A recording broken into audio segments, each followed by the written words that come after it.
Hallelujah, hallelujah, hallelujah.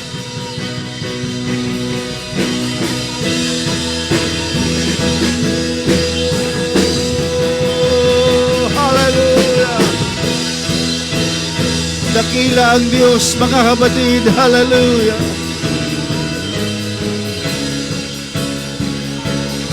Dakila ang Diyos. Hallelujah. You are great, O God. You are the great God we serve, Jesus. Oh, hallelujah. Hallelujah, hallelujah.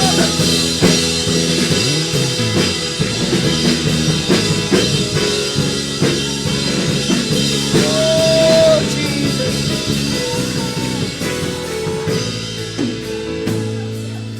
Oh, we bless your name, Jesus. Hindi mauubos ang kadakilaan ng Diyos, mga kapatid. And we are here to declare that goodness and greatness of the Lord. Pwede bang minsan pa itaas mo yung kamay? You are raising your hand because God is great. Come on, raise your hand because He is great. Open your mouth because He is great. Worship the great God that we serve. Just utter words of greatness. The great God that we serve. Hallelujah. Come on, hallelujah. Any word, hallelujah, that comes from your mouth because God is great.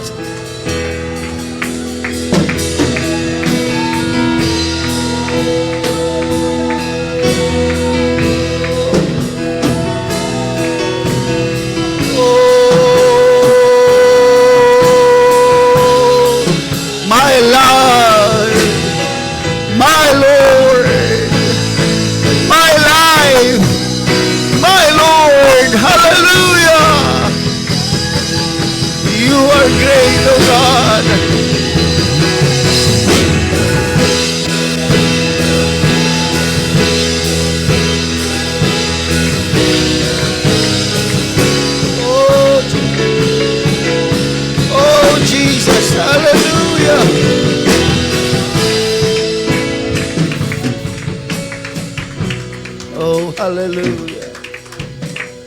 Oh, hallelujah, hallelujah. I could not imagine, brethren, how God is great into our lives, mga kapatid. Oh, God is so great. And He is here. I can feel the presence of Jesus in the room, mga kapatid. He is here. Oh, thank you, Jesus. Thank you, Jesus. I would like to read the book of Luke chapter 16 verse 27.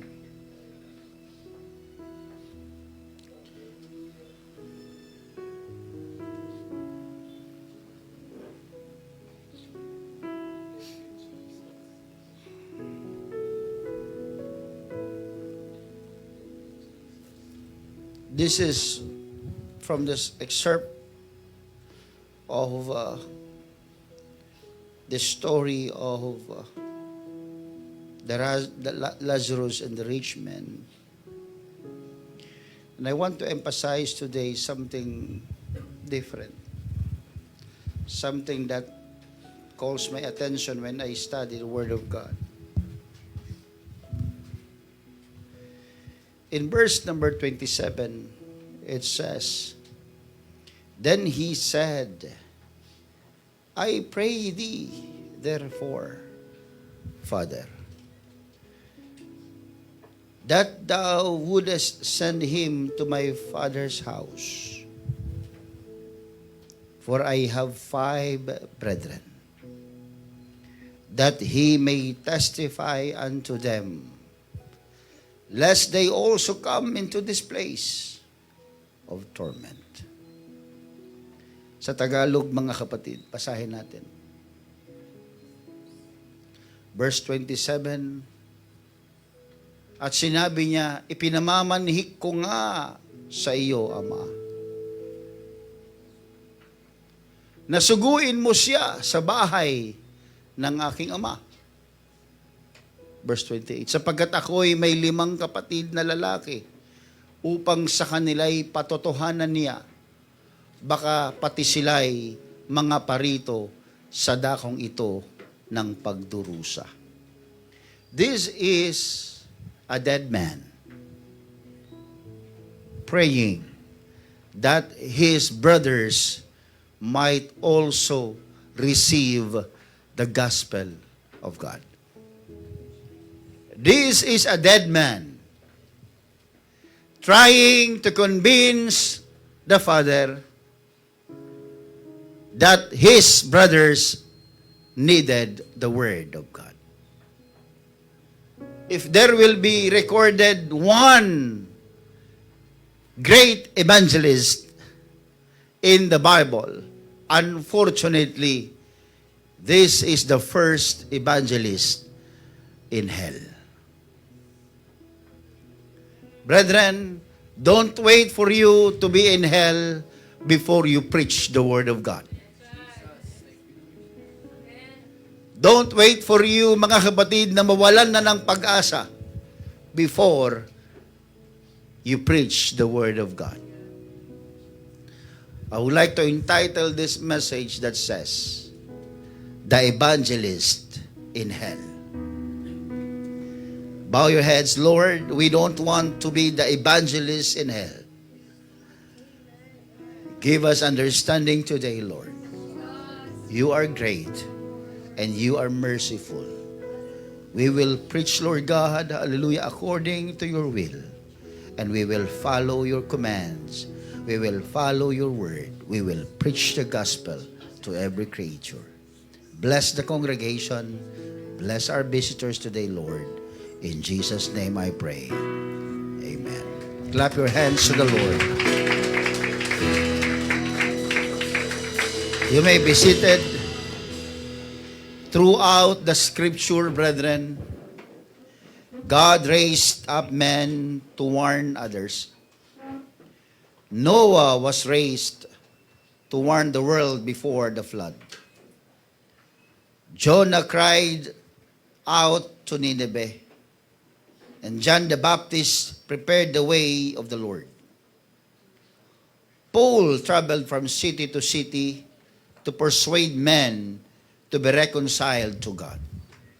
Hindi nagkukulang po ang Biblia sa pagbibigay sa atin ng mga halimbawa ng mga taong tinawag ng Diyos upang ang mga tao ay patuloy na maglingkod sa Panginoon. But in this passage that we have read, Jesus presents us with an unusual evangelist. This man, we can call him evangelist. But he never preached while he was alive. And he never testified to his family while he was alive. And he never warned his brothers while he was alive. And he never showed any concern for the eternal condition of others while he was alive. And yet, pagkamatay niya, mga kapatid, his greatest desire was that someone would preach. Nakakalungkot, mga kapatid, nung siya'y mamatay na, mga kapatid, he is now desiring that someone would preach. Not to the strangers, not to a city, not to a nation, but to his own family. This is a very tragic moment, mga kapatid. Nung siya'y mamatay, sa kanya lamang na-realize ang kahalagahan ng ibanghilista. Sa kanya lamang na-realize ang kahalagahan ng Word of God. At nag-desire siya na magkaroon ng mga ngaral para sa kanyang pamilya. Pansinin niyong maigi, mga kapatid, ang sinabi ng Biblia. Gusto niya na ipadala, mga kapatid, si Abraham o ni Abraham o si Lazarus, mga kapatid, sa kanyang pamilya, mga kapatid. At ang sinabi niya, mga kapatid, dito, I pray thee therefore, Father, that thou wouldest send him to my father's house. Ipadala niyo siya sa tahanan ng aking ama. Sapagkat ako'y merong 5 kapatid at ayaw ko rin silang mapunta sa lugar na ito. These are not the words of a wealthy man. These are not the words of a successful man. These are not the words of a person who is full of comfort while he is alive. But this is the words of a man who wants to protect his family. These are the words of a man who had finally discovered what truly matters. Ito lamang mga kapatid sa pagkakataon na ito. Bagamat mga kapatid, kung titingnan ninyo ay parang huli na ang lahat. At oo nga po mga kapatid, nung siya'y nabubuhay, hindi niya nakikita ang kahalagahan ng pangangaral ng salita ng Diyos. Ni hindi niya nakikita ang kahalagahan, mga kapatid, ng paglilingkod sa Panginoon. At nung siya'y mamatay na at nakita niya ang totoong kondisyon doon sa impyerno, nakita niya ang kahalagahan, na-realize niya ang kahalagahan, nakita niya, mga kapatid, ang dalisay na salita ng Diyos na sa makapagliligtas sa tao upang maiiwas sa lugar na kanyang kinalalagyan. And from eternity, he saw what he never saw on earth. Nakita niya doon, mga kapatid, sa eternidad, doon sa kanyang kinalalagyan, ang bagay na hindi niya nakikita sa mundo. Na-realize niya na ang greatest tragedy is not dying poor. Na-realize niya, naunawa niya, natuto siya, bagamat huli na ang pinakamahirap na trahedya na pwedeng mangyari sa buhay ng tao ay hindi yung mamatay ka na ikaw ay mahirap, kundi ikaw ay mamatay ng hindi handa sa hukuman ng Panginoon. Na-realize niya that the greatest inheritance is not money. It's not possession. The greatest inheritance for this man in hell is salvation. Mga kapatid, I'm trying to say, don't wait for you to be in hell to be an evangelist. Huwag mo lang hintayin, mga kapatid, na maging ebanghelista ka doon sa impyerno bago mo ma-realize ang kahalagahan ng salita ng Diyos. He realized that the greatest act of love is not merely providing for your family. It's not merely about work. It's not about career, but about preparing your life doon sa iyong kinabukasan sa Panginoon. You know, ang masama, mga kapatid, sa pakiramdam pag ito ay inyong binabasa, ang tao, mga kapatid, na never naging witness, never na nag-preach, never na nag-share, ay naging desperado na maging ebanghilista, naging desperado na maging mangangaral pagkatapos niyang siya'y mamatay. Ito yung nakalulungkot pag binabasa mo yung kwento, pag binabasa mo yung istorya ng buhay niya. Kung kailan siya namatay, tsaka niya na-realize ang kahalagahan ng pangangaral. Tsaka niya lamang gustong maging evangelist. Pero wala nang pag-asa, mga kapatid. Ang sabi nga ng isang preacher, the first missionary in hell wanted to preach where he never preached while he was on earth. Tama siya, mga kapatid. Perhaps, the greatest tragedy of this passage, mga kapatid, na ating binasa, is not that there was an evangelist in hell. But I want to point out that the greatest tragedy is that he did not become an evangelist, until it was forever too late. Hindi ko sinasabing kayo ay maging ebanghelista. Ang sinasabi ko sa inyo mga kapatid, na ang trabaho ng isang ebanghelista ay ang mag-share ng Word of God. Ang magpaalala, ang mag-warning sa ibang tao, mga kapatid. That's why one of the greatest tragedies in this passage is that the rich man became an evangelist only after entering eternity. Pero nung siya'y nabubuhay, hindi siya nag-share. Pero nung siya'y mamatay, mga kapatid, gusto niya na mag-share. Pero nung siya'y nabubuhay, hindi nga siya nagpipray eh. Pero nung siya'y mamatay, mga kapatid, ang greatest burden niyang nararamdaman ay ang kaligtasan ng kanyang pamilya. Sasabihin ko sa inyo na mga kapatid, ang lahat ng bagay na ating ginagawa sa mundong ito, sasabihin ko sa inyo pagdating doon sa pagsisisi, doon sa impyerno, mga kapatid, mawawalan ng halaga ang lahat ng bagay na pinahahalagahan natin sa mundong ito. Maiisip natin na kung meron mang pinakamahalagang bagay sa buhay ng tao, iyan ay ang kaligtasan na binigay ng Panginoon, mga kapatid. Only salvation. Pansinin niyong maigi, mga kapatid.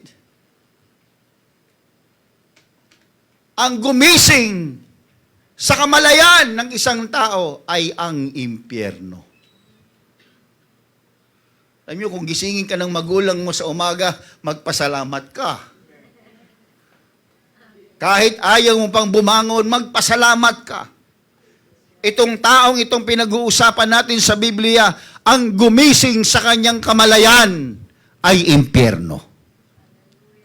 Ginising siya ng isang katotohanan na ang kanyang kayamanan kailanman ay hindi ang kaligtasan niya. Nung siya'y nabubuhay, wala siyang naging record sa Biblia, mga kapatid, na siya'y naging concern sa eternal condition ng kanyang buhay. Na hindi rin siya nagkaroon ng concern sa kanyang mga brothers and sisters. Na hindi rin siya nagkaroon ng concern sa kanyang pamilya, sa kanyang kaibigan. Ang kanyang concern lamang ay ang kanyang sarili, as you can read the story, mga kapatid. Pero nung siya'y nandoon na sa impyerno at pinahihirapan, nagbago yung kanyang pananaw. Nagising ang kanyang kamalayan. Hindi na niya na kailangan, mga kapatid, ang kanyang kayamanan. Hindi niya na kailangan ng kanyang magandang magarang bahay, mga kapatid. Hindi niya na kinakailangan ng maraming magarbong mga kagamitan at mga kaibigang kilala. Isa na lamang ang sinisigaw ng kanyang kaluluwa. Kaligtasan, kaligtasan, kaligtasan. Kaya kung makikita nyo, mga kapatid, hindi na binigyan ng emphasis sa Biblia ang kanyang yaman. Hindi na binigyan ng emphasis ang kanyang suot na magarang damit. Ang kanyang luxurious, mga kapatid, na lamesa na punong-puno ng mga pagkain. Hindi na binigyan ng emphasis doon sa impyerno, mga kapatid, yung kanyang impluwensyang napakarami, mga kapatid. Yung kanyang mga kayamanan na napakarami ay bigla nang nawala. Ang natitira na lamang sa impyerno na siyang umuukil-kil sa kanyang isipan ay walang iba kundi ang kanyang kaluluwa. Ang kanyang kaluluwa. Mga kapatid, ito ang sinabi ni Jesus sa atin. For what shall it profit a man if he shall gain the whole world and lose his own soul? Luke o Mark chapter 8 verse 36. Ito yung sinasabi ni Jesus sa atin, mga kapatid. Ano ang ating profit? Ano ang ating pakinabang? Sabi ng Panginoon. Makamtan mo man ang yaman ng buong mundo. At mawala naman at maligaw naman at mapariwara naman ang iyong kaluluwa. Ito yung nararanasan ng lalaki doon sa impyerno. Nagkataon siguro na hindi lamang siguro nagkataon na siya'y mayaman. This can also happen sa isang mahirap. But the Bible is telling us the picture of truth. Ang picture, ang larawan ng isang katotohanan na pagdating doon, mga kapatid, sa impyerno ay wala ng pag-asa. Isang bagay, mga kapatid, na maaalala natin, sinasabi ni Jesus, aanhin niyo ang yaman ng buong mundo kung mapahamak naman ang kaluluwa mo. Binibigyan tayo ng Diyos, mga kapatid, ng unawa ngayong araw na ito na wala nang hihigit pa sa kahalagahan ng kaluluwa. Wala nang hihigit pa sa kaligtasan ng kaluluwa. Yung madalas na ino-occupy tayo sa buhay na ito, yung luxury, yung status, yung comfort sa buhay, lahat ng yan doon sa impyerno, mga kapatid, disappear. Nawala yan doon, mga kapatid. At ang naging greatest concern niya ay ang kanyang kaluluwa. And everything that he once valued had become worthless. And everything he neglected had become priceless. Imagine, mga kapatid, yung bagay na hindi niya pinapansin nung siya'y nabubuhay pa. Yun pala ang priceless. Yung pala yung ginto, mga kapatid. Pero yung mga bagay na kanyang binibigyan ng halaga habang siya'y nabubuhay, nagpapayaman siya, hindi masama, mga kapatid. Nagpapayaman siya, hindi masama yun. Nagpapakatalino, hindi rin masama yun, mga kapatid. Ang masama doon, mga kapatid, hallelujah, ay yung ginagawa mo ang lahat na ito, higit sa pinakadakilang bagay, yan ay ang kaligtasan ng kaluluwa. Kapag binibigyan mo ng mas maraming panahon, ang mga bagay na hindi magbibigay ng eternal na halaga, yan ang pinaka hindi magandang bagay na pwedeng gawin ng isang tao. You lose the priceless one. And that is salvation. At ang kamatayan, mga kapatid, ang magsasabi sa atin isang araw that only eternal investments will remain. Mga kapatid, I am not a killjoy pastor. I love seeing people na sila ay nagsasucceed sa kanilang buhay. I love seeing people with progress. Natutuwa ang kaluluwa ko, natutuwa ang puso ko, mga kapatid. Na nakikita ko ang kapatiran lumalago, pinagpapala, gumaganda ang buhay. Pero sa kabila nun, mga kapatid, kapag nakikita ko ang isang tao na pinagpapala, gumaganda ang buhay, ngunit nakikita ko na ang kanyang prioridad ay hindi Panginoon, mas lalo akong nagiging malungkot, mga kapatid. Kalungkutan din ng kaluluwa ko na makita ang isang tao na ikaw ay pinagpapala sa mga material na bagay, pero ang iyong kaluluwa ay napapahamak. Kaya nga ang sabi ng Panginoon sa Matthew chapter 6, verse 19, lay up for yourselves treasures in heaven. Mag-ipon kayo ng kayamanan na nasa langit. Lay not up for yourselves treasures upon earth, where moth and rust do corrupt, and where thieves and break through and steal. Verse 20, it says,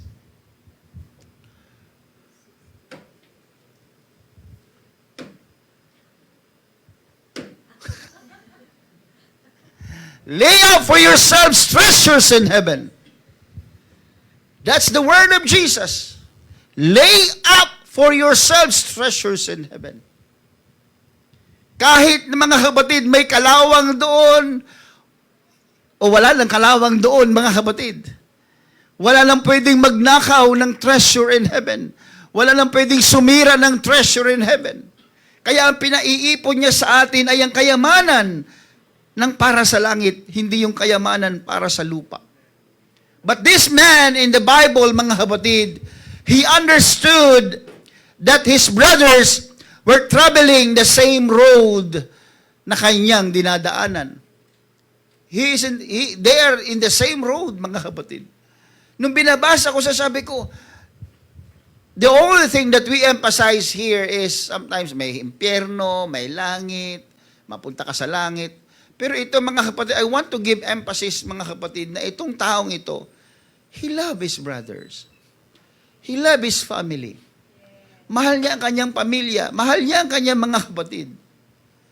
Naintindihan niya na habang nabubuhay pa sila, o siya, mga kapatid, alam niya na ang direksyon din ng kapatid niya ay doon sa kanyang pinuntahang lugar, mga kapatid. Hindi niya the rich man never said his brothers were murderers nor notorious in sin, mga kapatid. Hindi niya naman sinabi, mga kapatid, na ang kanyang mga kapatid ay mga mamamatay tao, mga basagulero, mga puno ng kasalanan.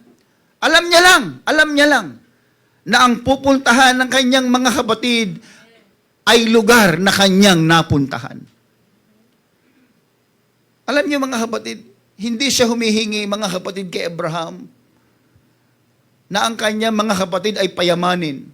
He never asked Abraham sa kanyang prayer doon sa impyerno. He never asked Abraham to make his brothers wealthy. He did not ask that they become successful. Hindi niya hiningi, hindi niya ni-request na ang kanyang mga kapatid ay huwag magkasakit. Hindi niya hiningi na ang kanyang mga kapatid ay maging successful sa buhay. Isang bagay lang ang hiningi niya kay Abraham. Abraham! Warnihan mo ang mga kapatid ko. Warn them. Paalalahanan mo sila, Abraham. Why? Because eternal salvation is infinitely more valuable than temporary prosperity. Nakita, mga kapatid, ng lalaking ito, na kung meron man siyang i-request, mga kapatid, alam niyang hindi na siya aalis doon. Alam niyang wala nang pag-asa para sa kanya. Pero ang sabi niya, Amang Abraham, pwede ba na paalalahanan mo ang aking mga kapatid? Sapagat ayaw ko rin silang mapunta sa lugar na aking napuntahan. This is a prayer. This is the message. This is the evangelist in hell praying for his family. Oh, hallelujah. I don't want to be in hell before I preach.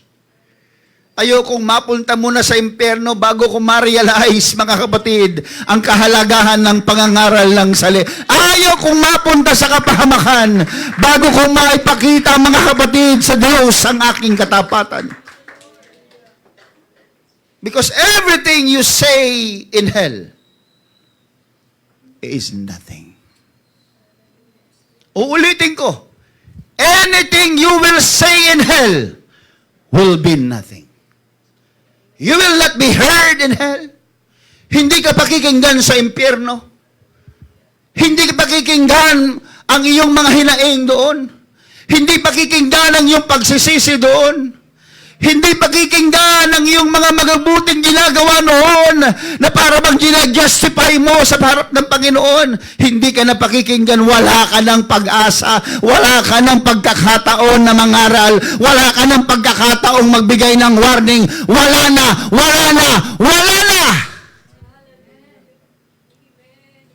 That's why this man is asking Abraham, Abraham, warn my brothers. Paalalahanan mo, hindi na ako makakaalis dito. Kahit mangaral pa ako dito, hindi na ako pakikinggan ng mga kapatid ko. Kahit na mag-preach pa ako dito, wala nang maniniwala sa akin. Oh, hallelujah. Sabi ng kasulatan,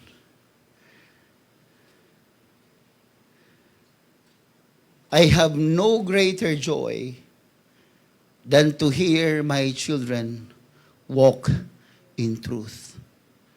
3 John chapter 1, verse 4. I have no greater joy than to hear that my children walked in truth. Walang ibang kaligayahan kundi makita tayo ng Panginoon na lumalakad sa katotohanan. Gusto ng Diyos, mga kapatid, na iiwas tayo doon sa impyerno. That's why Joshua understood this. Sabi ni Joshua, as for me and my house, we will serve the Lord. I will not wait for me to be in hell before I preach to my family. Hindi ko nahihintayin na ako'y mapahamak sa impyerno bago ko sabihan yung mga anak ko na importante ang paglilingkod sa Diyos. Habang nabubuhay tayo, katulad ni Joshua, mga kapatid, and as for me and my house, hindi niya sinabing, as for me, I will serve the Lord. No, sabi niya, but as for me and my house, including my wife, including my children, including my relatives, we will serve the Lord. Everybody say amen. Don't wait for you to be in hell to preach. Eh, grabe ka naman, pastor. Paano mo naman malaman na may impyerno ako? May impyerno ka talaga kung hindi ka maglilingkod sa Panginoon. Pero habang naglilingkod ka, mangaral ka na. Habang naglilingkod ka sa Panginoon, mag-preach ka na. Mag-share ka na. Huwag mo ikahiya ang Ebanghelyo. Ba't mo ikinahihiya? Yan ang nagligtas sa'yo. Huwag mo ikahiya, i-share mo. Eh, ayaw nilang makinig, pastor. I-share mo pa rin. Kasi pagdating sa impyerno, o sa langit, o saan ka man dalhin ng Panginoon, pero sa walang purgatorio, mga kapatid, sa ka man dalhin ng Diyos, mga kapatid, sa ka mapunta, walang regret. But I tell you, if you preach the Word of God, you are not just making yourself present in heaven, you are also dragging your family towards heaven. Amen.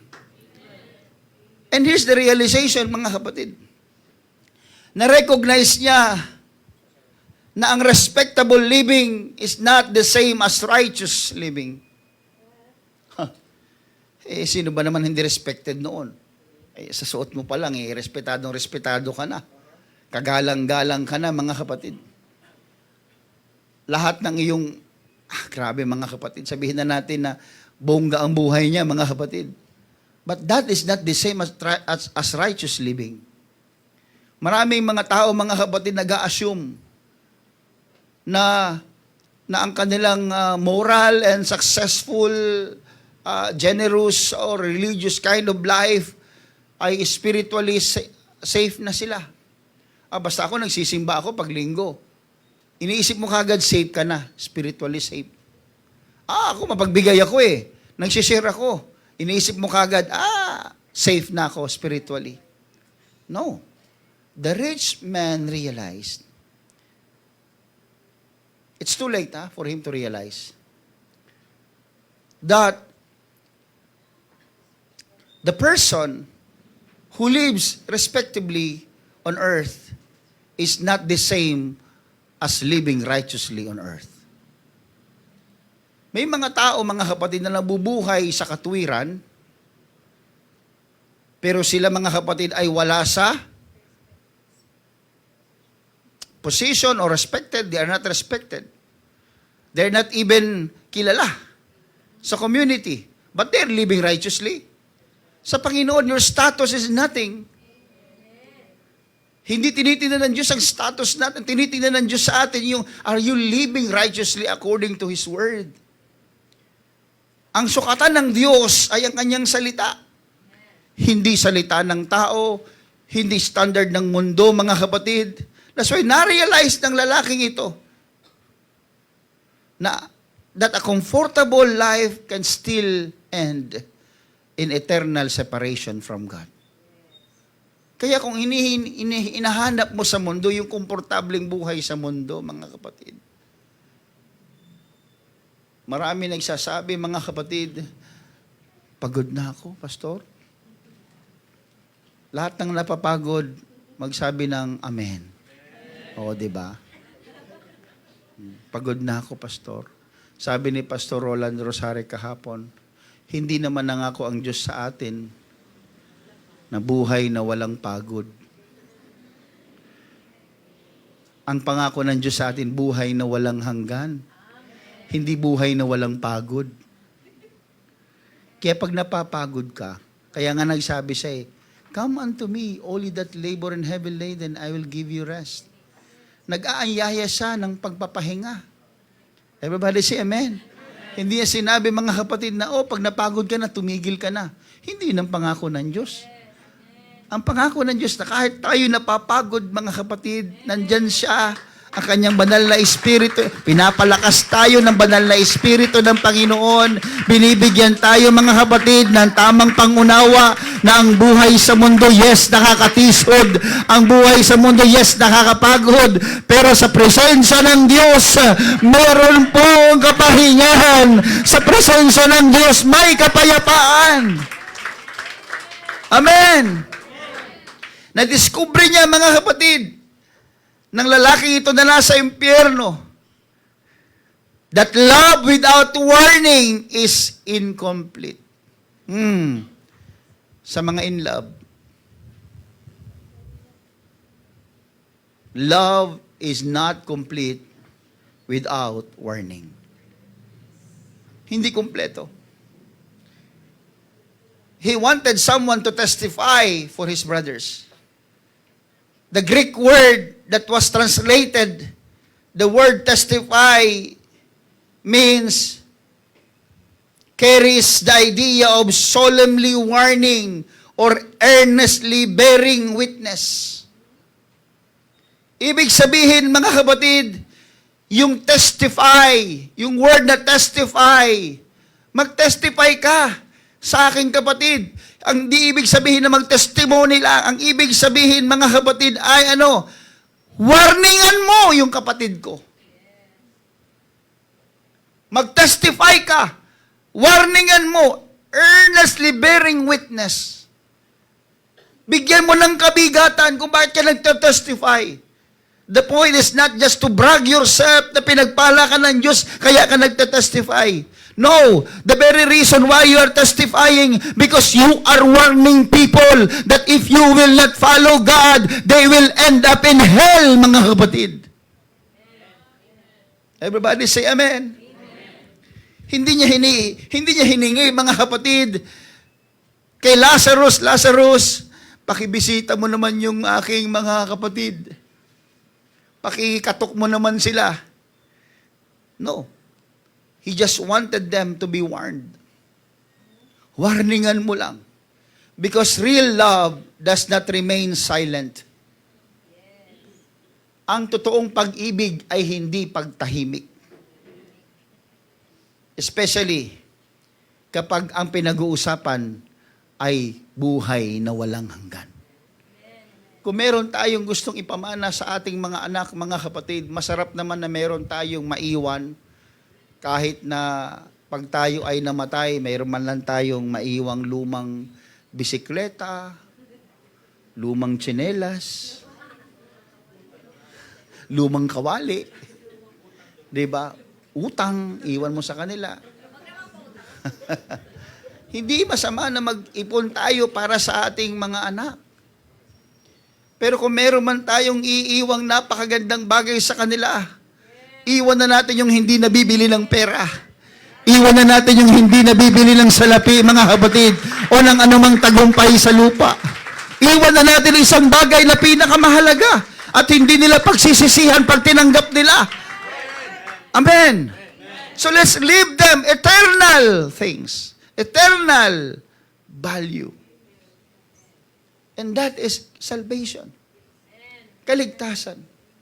Alam ko, minsan nakababagot, mga kapatid. But you need to bear in your mind, your time will pass. Lilipas ka, lilipas ako. Sinong susunod sa atin? Kung ngayon, mga kapatid, masyado kang maluwag para sa kanila, you are not preaching to them. One day, you will end up in hell preaching for them. And no one will listen. It's okay for you, mga kapatid. Mangaral kayo habang nabubuhay kayo. Mag-warning kayo, mag-share kayo. Magpaalala kayo habang nabubuhay kayo. Because when a person end up in hell, no one will listen to him. Kaya kung meron tayong iiwan, mga kapatid, sa ating mga anak, sa ating pamilya, iwanan natin ang pinakamagandang at pinakamahalagang bagay. Yan ang kaligtasan na ibinigay ng Panginoon. Let's be reminded that religious association does not guarantee salvation. Alam niyo ba itong mga mag-anak na ito sa Biblia? They are belong in the Abrahamic covenant. Kasama sila doon sa covenant ni Abraham. May scriptures din silang alam. And they attended religious life as well. And yet, one day he feared that they would come to the same place. Eh kung alam mo naman palang relihiyoso yung mga kapatid mo ba't ka natatakot? Isa lang ibig sabihin. Relihiyoso sila. Alam niya, relihiyoso ang mga kapatid niya, pero hindi spiritual.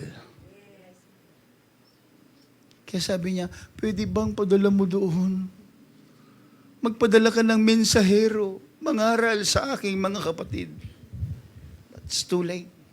Pinapaalalahanan tayo, mga kapatid, na kahit tayo ay napapalibutan ng katotohanan. Hello?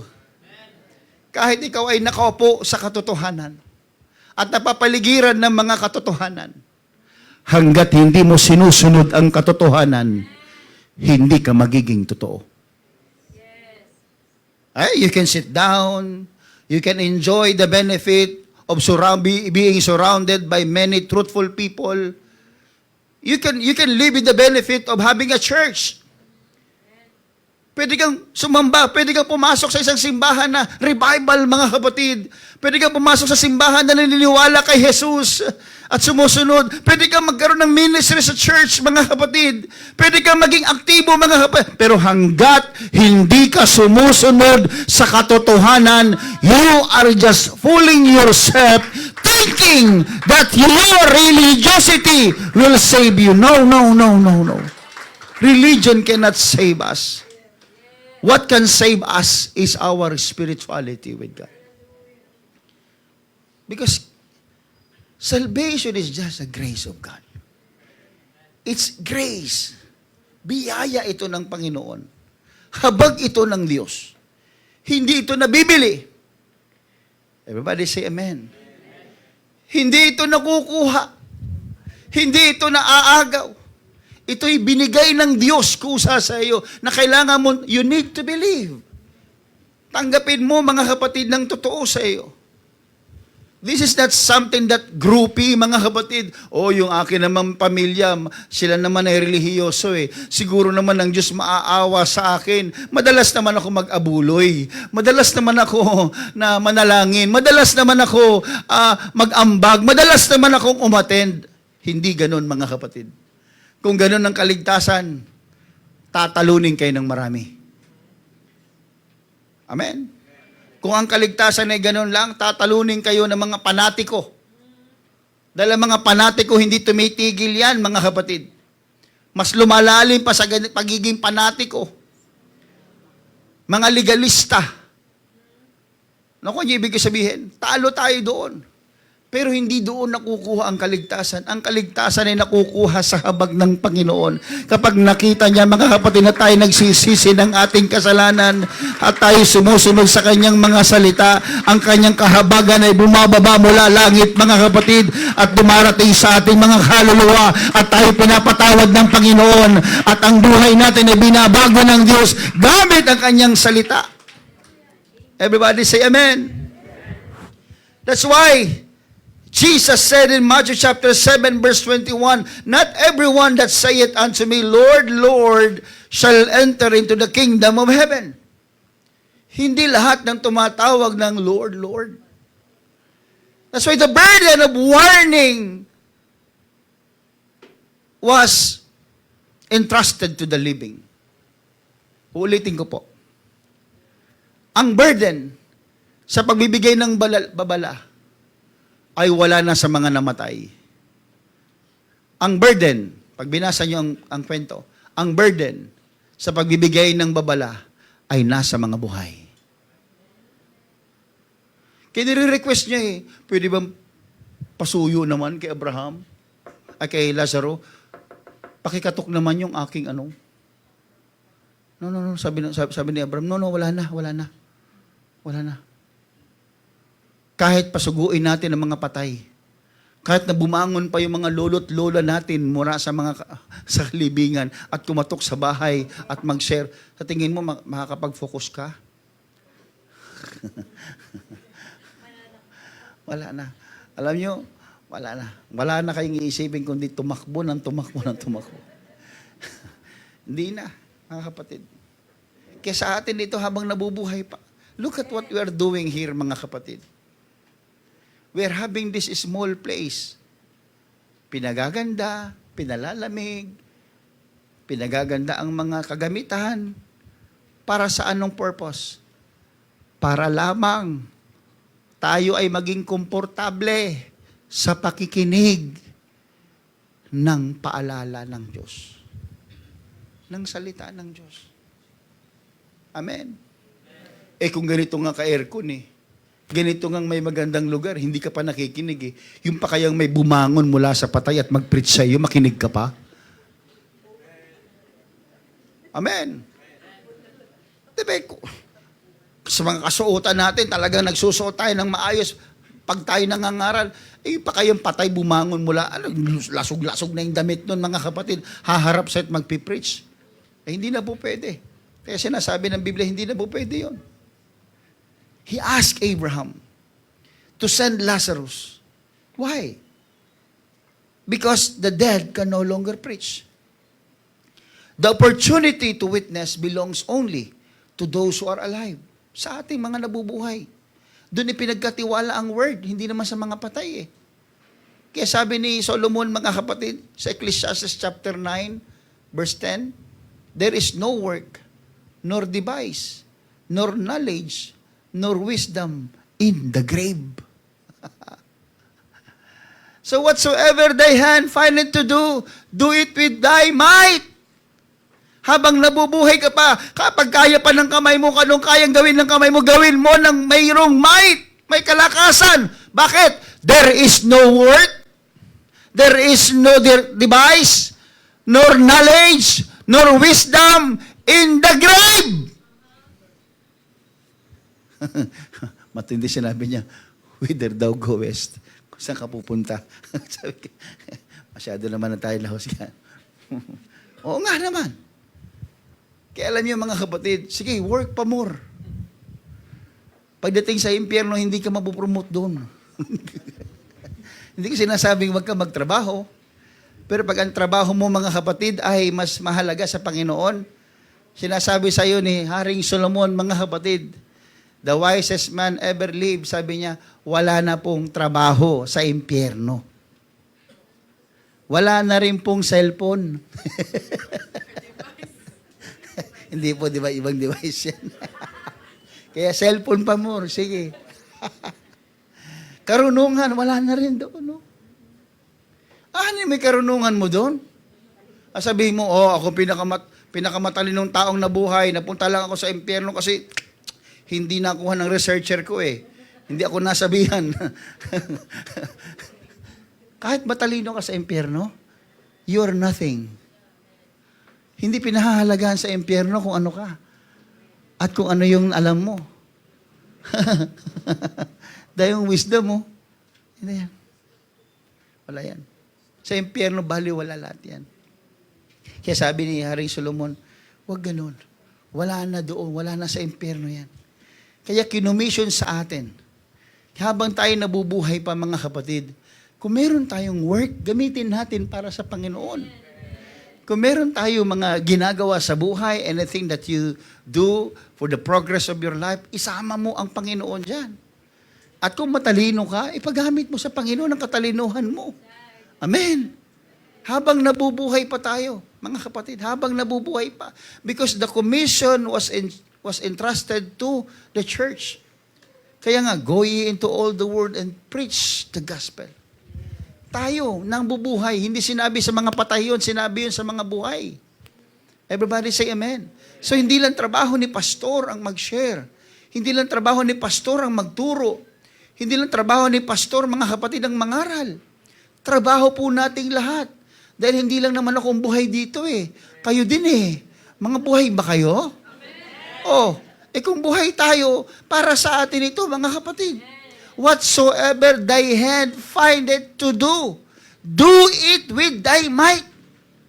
Ano mang bagay na kayang gawin ng iyong mga kamay, gawin mo ng may kalakasan. So habang buhay ka pa, habang matalino ka pa, habang may wisdom ka pa, habang may work ka pa, habang meron ka pang kaisipan, gamitin mo habang nabubuhay ka, habang nandito ka sa lupa, mga kapatid. Do the work! Everybody say amen. Hallelujah. We should understand eternity, brethren. Isipin natin, unawain natin, what is eternity? In 2 Corinthians chapter 5, verse 11, si Pablo, mga kapatid, ay nagsasabi, knowing therefore the terror of the Lord. Mga kapatid lang Diyos ay hindi lamang mahabagin, terror din siya. Baka masyado tayong, siguro yung mayaman, mga kapatid, masyadong kampante at komportable sa kanyang kaisipan. Ang Diyos naman niya ay pag-ibig eh. Ako naman ay iniibig ng Diyos. 101% iniibig ka ng Diyos. Pero wag mong kalilimutan, ang Diyos din ay terror. The terror of the Lord. Knowing therefore the terror of the Lord, we persuade men, but we are made manifest unto God. And I trust also are made manifest in your consciences. We persuade men. Sabi ni Apostol Pablo, mga kapatid, ang kanyang motivation ay yung terror ng Panginoon. Hindi lang yung pag-ibig ng Diyos. Hindi lang yung bakit siya nagpe-preach, bakit siya kahit ay kamatay niya, bakit siya nangangaral, kahit siya nagwa-warning. Hindi dahil lang, mga kapatid, ang Diyos ay pag-ibig. Kinakatakutan niya rin yung terror ng Panginoon sa buhay ng ibang tao. Everybody say amen. Ibig sabihin po, makinig po kayo, naintindihan ni Apostol Pablo ang eternity. Naintindihan niya yon. Naintindihan niya na may impyerno. Naiintindihan niya na may langit. Kaya gano'n na lamang siya mag-preach. Gano'n na lamang siya magpaalala. Gano'n na lamang yung sinabi niya, I am not ashamed of the gospel of Christ. Hindi ako nahihiya sa ebanghelyo ni Kristo. Bakit hindi siya nahihiya?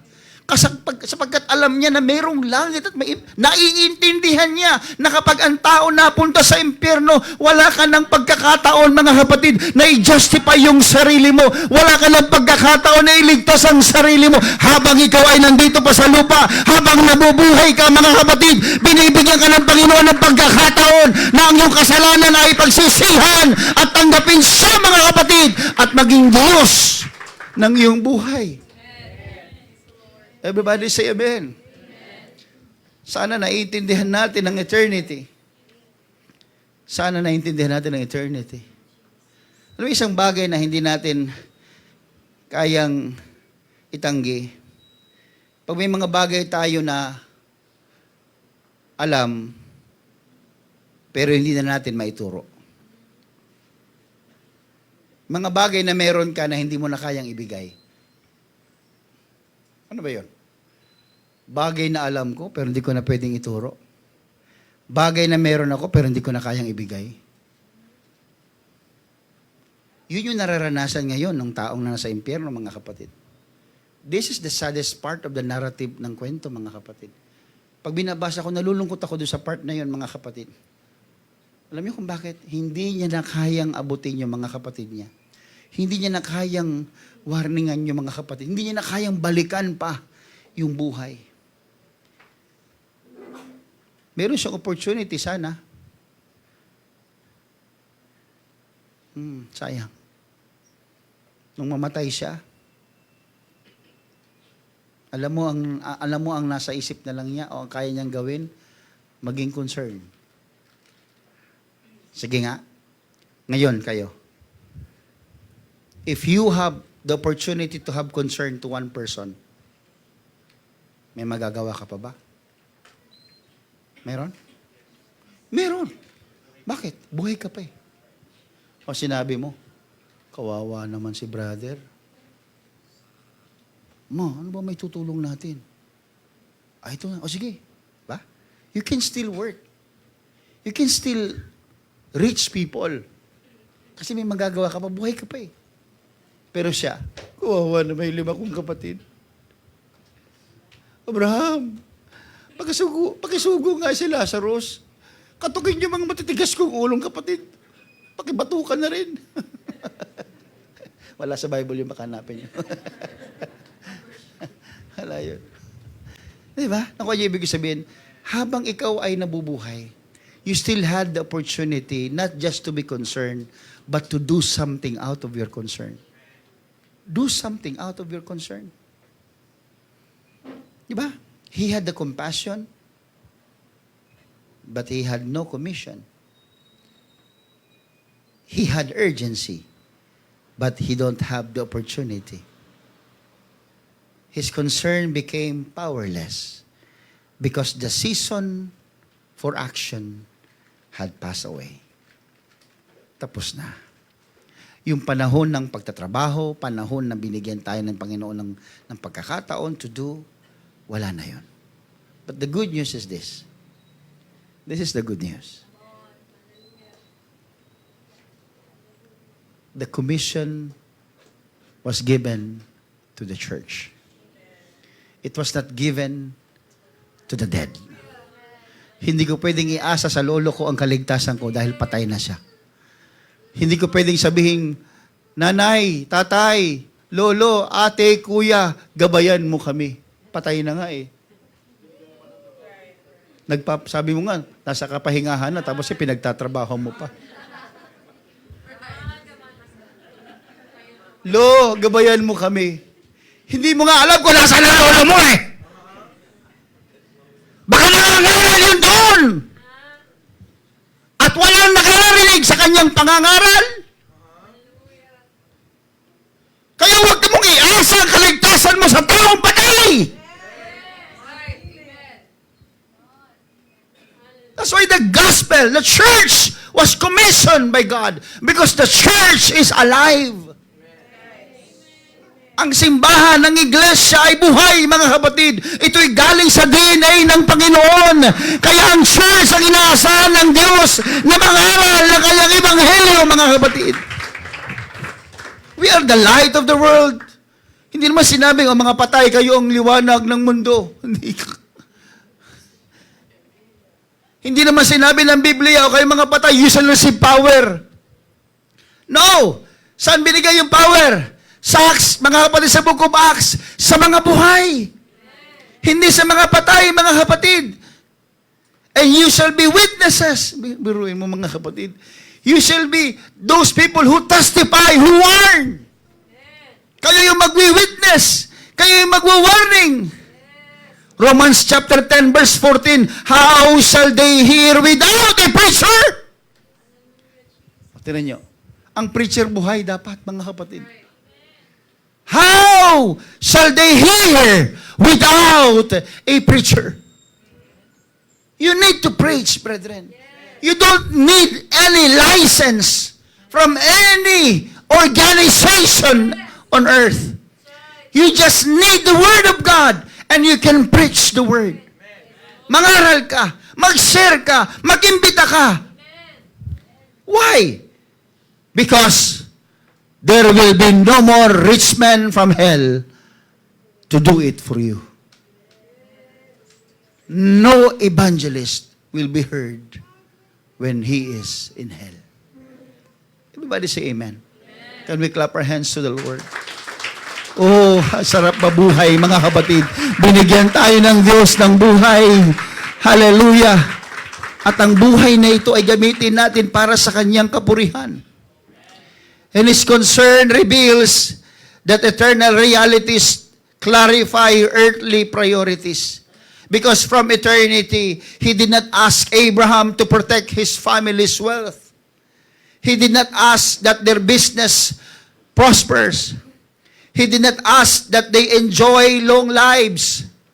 He asked only one thing: don't let them come here. Kung meron siyang prayer request, mga kapatid, ang prayer request niya, mga kapatid, huwag niyo silang hayaang mapunta sa aking napuntahan. That's the message.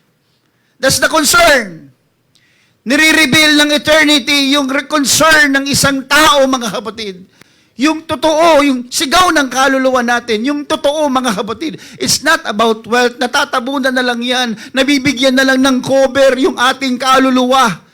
Para isipin natin yung mga temporaring bagay ang importante. Hindi po. Pag nandun ka na doon sa eternity, mga kapatid, marirealize mo na walang kwenta yung bilyon-bilyot, mali-maleta mong pera, mga kapatid, na kahit ano pa ang pwede mong gawin, mga kapatid, dito sa mundo, doon sa impyerno, wala nang magagawa ang impluensya mo. Ang tangi mo na lang maiisip, isang bagay, ano? Kaligtasan ng kaluluwa mo. Everybody say amen. Don't let them come here. Wow. Ang ganda, mga kapatid, ng prayer. Kaya niyo bang ipag-pray yan? Maliban na lang kung nasa impyerno ka na. Pero what I mean is, can you pray for your family members? Lord, huwag nawa silang mapunta sa kapahamakan. Lord, ang nanay ko, ang tatay ko, huwag nawa, Panginoon, mapunta sa kapahamakan. Can you pray for that? O hihintayin mo pang nandun ka na sa impyerno bago niya pasabihin yon, Panginoon, huwag mong hayaang mapunta ang pamilya ko sa lugar na ito. That statement alone, brethren, reveals what truly matters when everything temporal has been stripped off. Imagine, mga kapatid, every pastor, every parents, every spouses, and every believers could briefly see eternity through the eyes of the rich man. Alam niyo, mga kapatid, sana nakikita niyo ang bintana ng eternidad sa buhay ng lalaking ito. Sana nakikita ninyo, mga kapatid, yung glimpse ng eternity sa istorya ng buhay ng taong ito. Alam niyo, kung tayo, mga kapatid, ano kaya? Kung ipasilip ng Diyos sa iyo ang impyerno, magbabago kaya yung prayer mo? Sa dating malamig na prayer, sa dating maigsing prayer, pag pinasilip sa iyo ng Diyos ang eternidad, whatever it is, heaven or hell, I don't know, basta eternity. Parehas eternity yun eh. Kung ipasilip kaya sa ng Diyos yun, magbabago ba yung prayer mo? Magbabago ba, mga kapatid, yung gawin ng buhay mo? Magiging maaga ka pa kaya sa simbahan? Magiging active ka kaya sa mga activities ng simbahan? Ipasilip lang Diyos sa iyo. Sabihin na natin impyerno. Ipasilip sa iyo ng Panginoon yan. May magbabago kaya, mga kapatid, sa iyo? Yes, I bet meron, mga kapatid. Diba? Sana itong kwento na ito sa Biblia, sana masilip natin yung kahit man lang katiting na pang-unawa about eternity. Masilip natin ang laki ng pagbabago. Sa tingin mo, yung masyado kang passive sa family mo, hindi nagsisimba, hinahayaan mo na lang, anak mo iniimbita, pag umayaw, aayaw, okay na rin sa'yo, yung asawa mo. Sa tingin mo, pag pinasilip sa'yo ng Diyos ang impyerno at ang langit, magbabago kaya ang pananaw mo? Ay, siguro kahit umiyak yan, kakalad ka rin mo papuntang simbahan yan. Sigurado ako. Kahit patamad-tamad yan, tatalian mo sa liig yan, hihilahin mo yan. Sige, dito ka, magsimba ka. Sa liig pa talaga tinali. Baka pala dito patay na. Huwag sa leeg. Sa kamay na lang. Ako yung ibig ko sabihin, for sure magbabago. And that's the reason why the church is preaching about eternity. Because God wants us to be enlightened what is eternity. Kasi pag pumasok na sa isipan yung eternity, na-describe nyo na sa isip yung eternity at sinampalatayanan nyo, definitely there will be changes in your life. Magbabago ang kilos mo, magbabago ang pananaw mo sa buhay, magbabago ang priority mo kasi pinapakita ng Diyos sa iyo yung eternity. That's why we go to church. And what the world is telling you, and what the world is showing you, temporary, not eternity. No. Walang ibibigay ang mundo na eternity. Ang ipapakita niya palagi temporary. Temporary. Kaya pag ang tao nakatingin sa temporary, bulag siya sa eternidad. Katulad ng lalaking ito. Doon niya na lamang nakita nang hinubaran siya ng Diyos ng lahat ng kanyang opportunity. Nung wala ng yaman, wala ng karunungan, wala ng kaibigan, nung wala ng lahat, doon niya nakita ang natitiran, mag-iisa lang, kaluluwa niya. Ibaligtarin natin habang nabubuhay tayo. Bakit hindi natin tingnan ang nag-iisa lang, kaluluwa natin? Kakaluluwa ng anak natin, kaluluwa ng anak natin, kaibigan natin, magulang natin. Ba't yun na lang tingnan natin, mga kapatid? I bet may magbabago sa inyo. Naniniwala ako, mga kapatid. May magbabago sa atin. Mas titindi yung passion natin. Mas mag-iinit tayo sa paglilingkod sa Panginoon. Everybody say amen. Kaya alam niyo, mga kapatid, wala nang ibang gustong mayamang ito. Dati-rati, mga kapatid, kumakain siya, na hindi siya nagbibigay doon kay Lazarus, mga kapatid. Doon lang kung pumupulot lang si Lazarus sa natitira sa mga nahuhulog na mga tira-tira doon sa pagkain ng mayaman. Hindi siya namimigay. Ang concern niya, ayaw niyang mawalan. Pero alam niyo, nung napunta siya sa impyerno, mga kapatid, hindi na comfort niya ang kanyang iniisip. Hindi na comfort, mga kapatid niya, ang kanyang inaalala, kundi yung comfort na, yung concern niya ay yung kanyang mga mahal na sa buhay. Tingnan niyo, mga kapatid. Pag tayo talaga hinubaran ng Diyos, mga kapatid, ng pagkakataon, marirealize mo. Pag kayo nakahiga sa banig ng karamdaman, yung para bang isang bulate na lang na mamamatay na kayo, isang bulate na lang ang pumirma dyan, sabi nila, tigok ka na. Di ba, ano mga lumalabas sa bibig mo? Panginoon, Panginoon, Panginoon. O di ba? Ang bait mo. Ang bait natin pag himat yun na. Di ba? Pag yung mamamatay na, ang bait ng tao. May nakikita ba kayo na mamamatay na mga kapatid na masungit pa rin? Yun ang aaway pa rin. Mamamatay na eh. Nagbumura pa rin. Di ba? Wala na, di ba? O ano na. Kasi, di ba? Wala na eh. Wala na siyang pagkakataon eh. Alam niyo, mga kapatid, doon tayo minsan magaling eh, kasi meron tayong pagkakataon pa. Pero ngayong araw na ito, gusto kong ma-realize nyo ito.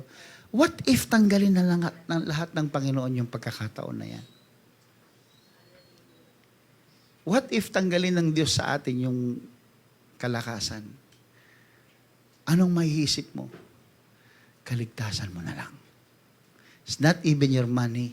It's not even the numbers in your bank account. It's not even your title. It's only your soul. It's only your soul. How ironic, mga kapatid, sa binabasa nating salita ng Diyos. Naging concern siya sa kaluluwa ng kanyang mga kapatid nung siya'y nasa kabilang buhay na. Dinidesire ng Diyos, mga kapatid, na magkaroon din tayo ng ganong klaseng concern sa ating pamilya, sa ating sarili, sa ibang tao, habang tayo ay nandito pa sa lupa. Today, we still have the rich man's capacity or opportunity. Nung nabubuhay pa yung mayaman, meron siyang oras. And you still have time. You still have time. Kahit 11:35 na, we still have time. Everybody has time. Hindi sobra yung oras mo. Hindi kulang yun sa akin. Parehas tayo ng oras. Huwag niyo sabihin, ako lang may opportunity. Parehas tayong may opportunity. Huwag niyo sabihin, ako lang ang may boses. May boses din kayo. APP ako, pastor eh. May sign language ka. You still have a voice. You still have a way to communicate. Huwag niyo sabihin, ako lang ang may Biblia. Meron din kayo. Huwag niyo sabihin, ako lang may abilidad mag-pray. Marunong din kayo. Huwag niyo sabihin, ako lang ang may impluensya. Mas marami kayong impluensya. Alam niyo mga kapatid, dumating sa pagkakataon na ang mayaman na ito, na yung kanyang concern, na nababasa natin sa Biblia, ay ngayon, responsibilidad na natin. He can preach day and night in hell. But look, no one will respond him. With the same responsibility, with the same concern. Pwede bang imagine niyo sandali? Yung concern niya ay napunta sa atin. I don't know, mga kapatid. Kaya nung umaga, I just wake up in the morning, God telling me in my heart, what if the message from hell will be your burden? Medyo hindi ko naintindihan. Sabi ko, Lord, ano yun? Message from hell will be my burden? Ay ko, Lord, mapupunta ba ako sa impyerno? Takot ako eh. Pero nung binabasa ko ito, mga kapatid, God meant to say that the burden of the rich man becomes our responsibility. Ano yung burden niya? Family niya. Ano yung burden niya? Kaligtasan ng pamilya niya. Yan ngayon yung responsibility natin. Tayo ang nasa lupa, tayo ang buhay, tayo ang may time, tayo may opportunity, tayo may voice, tayo may influence. Make it as your responsibility. Preach. Share. Alam niyo mga kapatid, hindi naman humingi na ang mayamang ito ng anything. Hindi na siya humingi. Ang hiningi niya na lang, mga kapatid, ay preacher.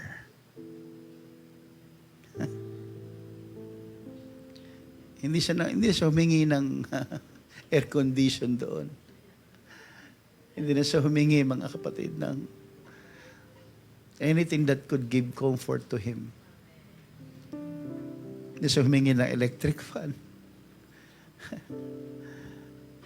You know, as I read the word, bila ako na mga kapatid, medyo na-emosyon ako ng konti nung nabasa ko yung kwento, mga kapatid.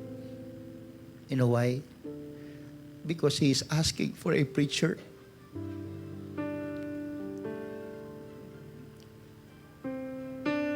He is asking for somebody to preach. He is asking for a live person. He is asking for a man or woman that can preach the word for his family. And I am a preacher. That's why I was struck by the word of God this morning. Somebody need your voice.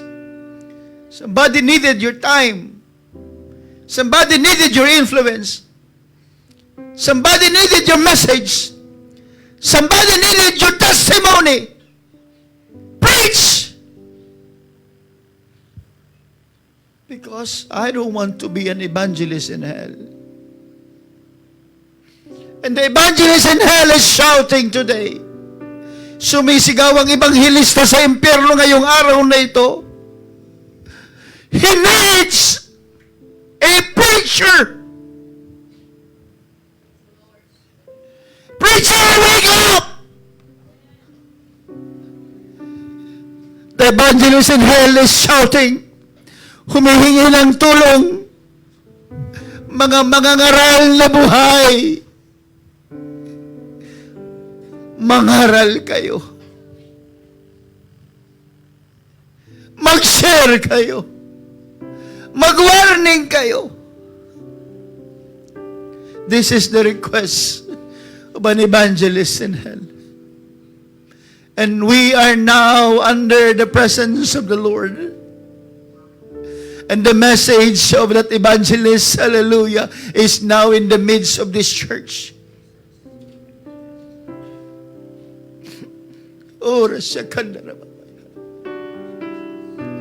Let that message spread out to our families.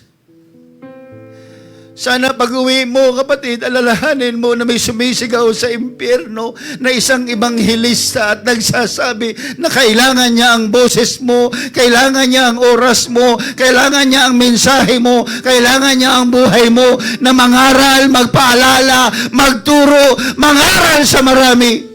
Sapagkat maraming pupunta sa impyerno if will not do that. His only concern is a preacher. Oh, hallelujah. I don't know. But God is asking us today, where are the preachers?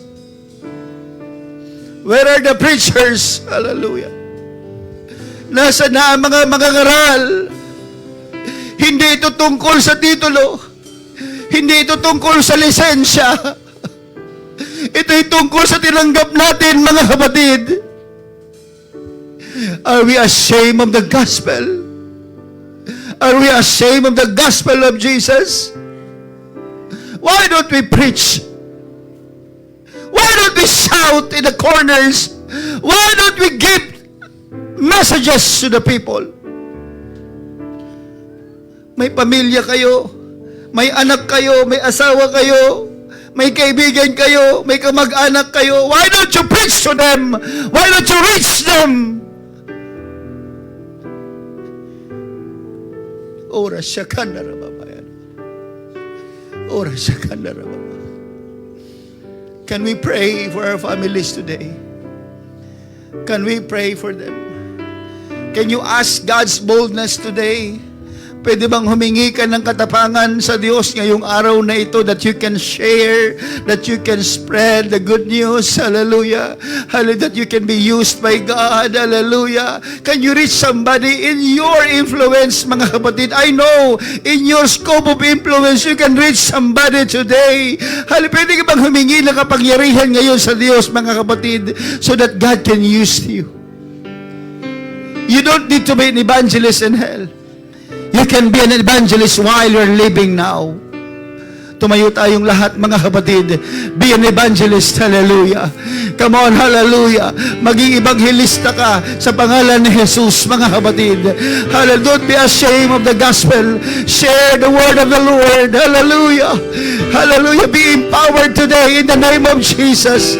Sige, mga kapatid, hindi ko alam, mga kapatid, ang scope of influence mo, but I want you to receive the power of the Lord today. You are empowered by God. You are empowered by God. Sumisigaw ang ebanghilista sa impyerno, naghahanap ng mga ngaral, naghahanap na mag-i-encourage, naghahanap na may taong may oras, may panahon, may pagkakataon, may mensahe, naghahanap, mga kapatid, sumisigaw, nananalangin, humihiling ang ebanghilista sa impyerno ng isang tao na kayang tumayo sa harap ng Diyos, isang tao na kayang mangaral, isang tao na may panahon at may mensahe na kayang ibigay sa tao, mga kapatid. Come on, church. Come on. Come on. May mahal ka rin sa buhay. May mga kapatid ka rin. May mga magulang ka rin. May mga kaibigan ka rin. Come on, church. Come on.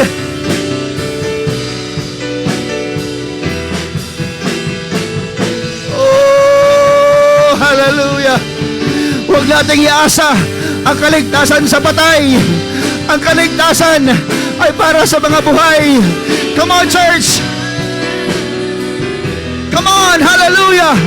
I don't know the scope of your influence, but I'm here to tell you today that somebody from hell is shouting May isang tao sa impyerno na sumisigaw at humihingi ng tulong. Hallelujah! Na tayo ay maging mga ngaral habang tayo nabubuhay. Hallelujah! Tayo ay mag-share. Tayo ay mangaral. Tayo magpaalala. May isang tao sa impyerno, hallelujah, na walang ibang concern kundi magkaroon ng mga ngaral. Isang mga ngaral na kaya tumayo sa harap ng Diyos, hallelujah, at mangaral ng kanyang salita.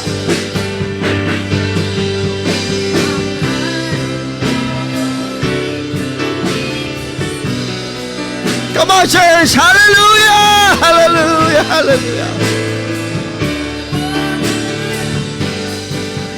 Come on! Hallelujah!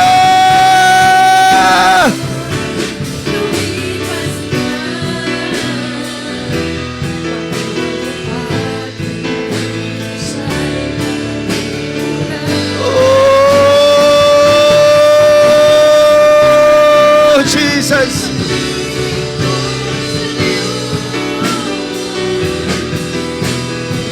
Come on. Come on, preach the word of the Lord. Sige, kapatid.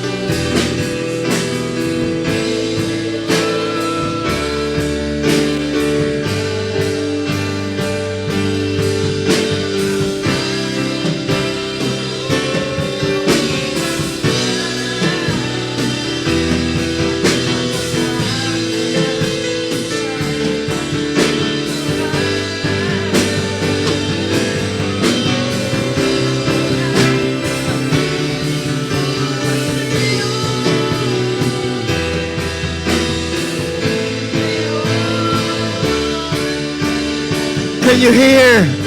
Can you hear the message? Can you hear the message of an evangelist from hell? Hallelujah! Naririnig mo ba? Naririnig mo ba ang mensahe ng isang taong napunta sa impyerno?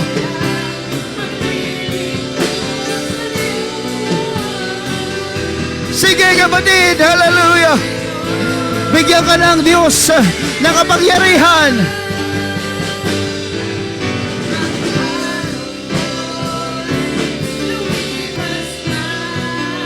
Hallelujah! Hallelujah! Hallelujah! Preach the gospel in the name of Jesus. Preach the gospel in the name of the Lord.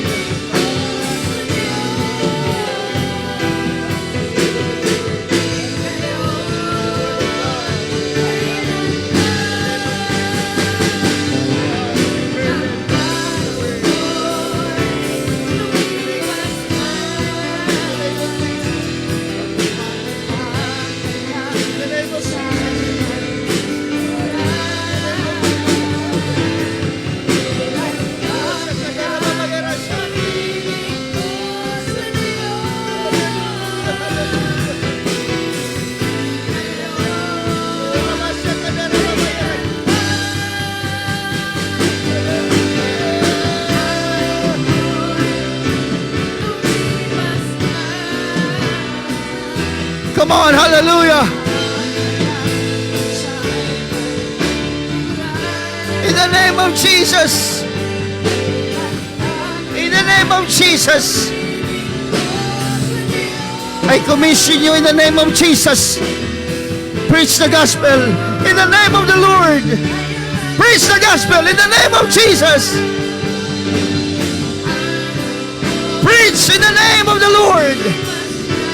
Testify in the name of God. Preach in the name of Jesus.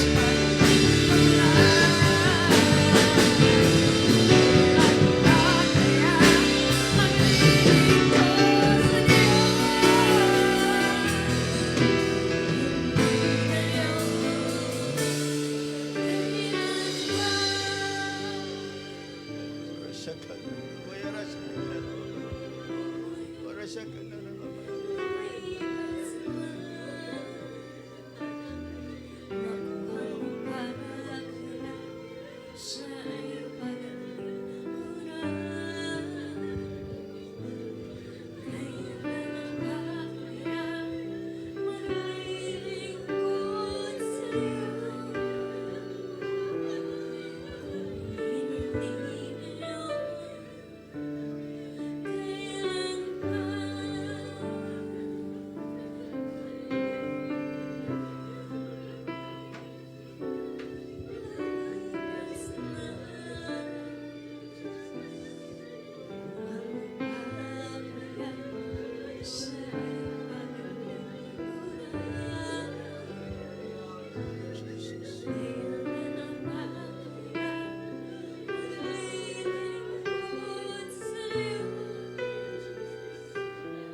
Jesus.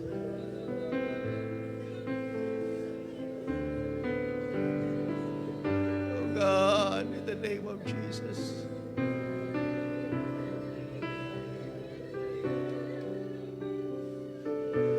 Oh, in the name of Jesus.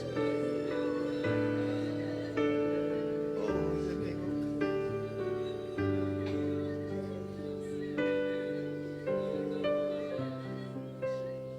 May the Lord show you at least a glimpse of eternity. May the Lord makes you understand what is eternity. Definitely, there will be changes. Magkakaroon ng pagbabago sa iyong pananalita. Magkakaroon ng pagbabago sa iyong mga plano. Magkakaroon ng pagbabago sa iyong prioridad. Magkakaroon ng pagbabago sa iyong mensahe. Because you have seen eternity. And this is what the Lord is telling us today. The story of the rich man and Lazarus is not just a story in the Bible. This is a glimpse of eternity. God is showing us the window. God is showing us the window. That in hell, there are a lot of people. Ang kanilang concern is us. Tayo mga nabubuhay. Because they don't want that every one of us to be in that place as well. Gusto nilang mapaalalahanan tayo. Gusto nilang matuto tayo. Gusto nilang makita natin ang katotohanan. That life on earth is so quick. And eternity is waiting. Don't lose your focus, brethren. Don't focus on the earthly and temporal things that one day leads you to your destruction. God wants us to focus on eternal things, on the valuable things, on the priceless things. And this is our salvation. Our soul is priceless. And God intended to save this soul. God intended to save you. You need to preach the word. You need to share this word. Everyone should understand the eternity. Brethren, if you haven't prayed for your family members, I ask you to do it today. At least open your mouth and mention the names of your relatives, your loved ones, your nanay, your tatay, mga kapatid mo, kaibigan mo. Just mention their names. Mention them, Lord. Mention them. Because in that way, it sparks the message that the man in hell is telling us today. Concern. It will start everything in just a concern. If you are truly concerned and love, you really love your family members, mention their names in your prayers. Mention their names in your plans. Mention them every day to the Lord. And you will see that God will do and give you opportunity. And you can reach them. You will reach them. You will be able to share the gospel to them. And one day you will see the fruit of your prayers. You will see them enjoying in the presence of the Lord. You will see them as well, brethren, praying for other people. But it should start from you. Dapat sa iyo magsimula. Mention their names. Mention their names. In the name of Jesus. In the name of Jesus. In the name of Jesus. Hallelujah. Hallelujah. Hallelujah. Hallelujah. Hallelujah. Hallelujah. Hallelujah. Hallelujah. Glory to the name of the Lord Jesus. Hallelujah.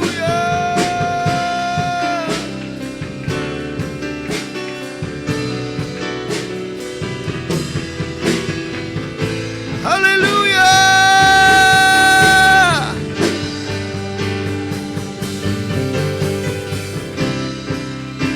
Hallelujah. Hallelujah. Hallelujah. Glory to God.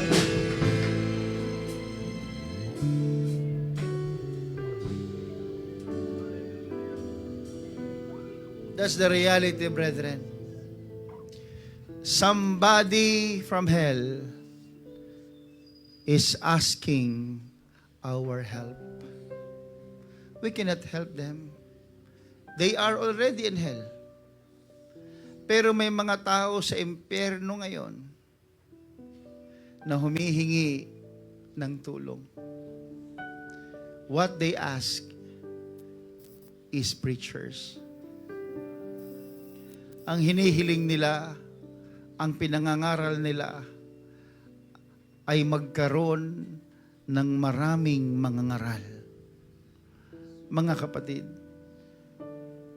I am not asking every one of you to be a pastor, but I am asking you not to be ashamed of the gospel of Christ. Huwag niyong ikahiya ang ebanghelyo ni Kristo.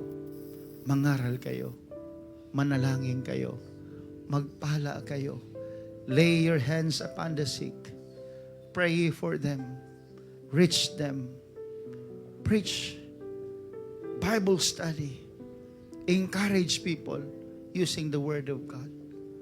That is our responsibility. Amen po ba? We don't want that somebody from hell will preach to our children. Hindi na pwedeng mangyari yon. But we are here today. We are now the evangelist.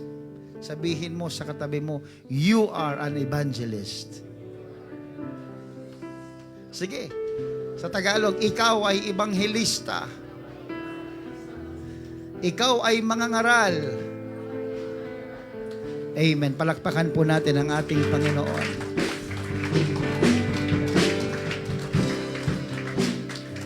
Lord, thank you for your goodness today. Thank you for showing us at least a glimpse of what's happening in hell. Thank you, Lord, for these words. Thank you, Lord, for enlightening our minds and our hearts. We will preach, Lord. We will share. We will testify. Because, hallelujah, somebody needed our voice. Somebody needed our time. Somebody needed the message. Somebody needed a preacher or an evangelist. We will obey you, Lord. We will follow you. We will continue to love you. In the name of Jesus Christ, I pray. Amen.